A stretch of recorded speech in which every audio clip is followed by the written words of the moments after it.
Good morning, Main Street family.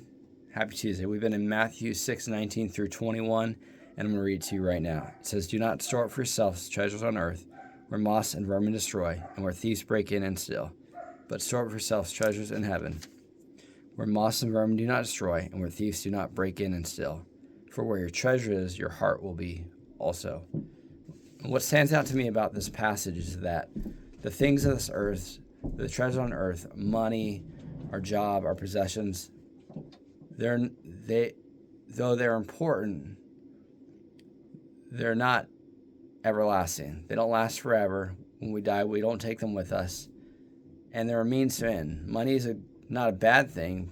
It's good, but it can be a bad thing when we're lovers of money. Our jobs can be a bad thing when we are consumed by our work or our possessions. And so those things are not necessarily bad, but they can be bad. But we store up our treasures in heaven, and what that means really is whether it's investing in God's kingdom, and that looks like not only giving to God's kingdom, the tithe, the 10%, but also being a part of His church, and volunteering, serving, being a part of what God is doing, and focusing on investing in others, so that not only telling them about Jesus, but discipleship, mentorship, encouraging others in their walks with Christ. Those are things that matter, that are everlasting. And so that's what stands out to me.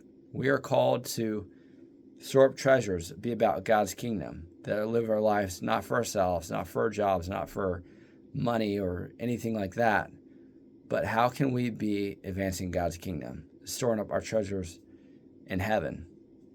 That is eternal, and that is what truly matters. And the last part says, "For where your treasure is, your heart will be also."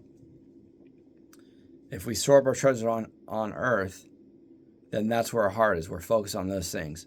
But if we store up our treasures in heaven, we're focused on the things of God, of reading God's word, of the importance of tithing, the importance of discipleship, the importance of serving in the local church. And so we'd love to hear your thoughts in the response channel. What stands out to you in Matthew 6, chapters 19 through 21? Have a great day, and I'll talk to you later.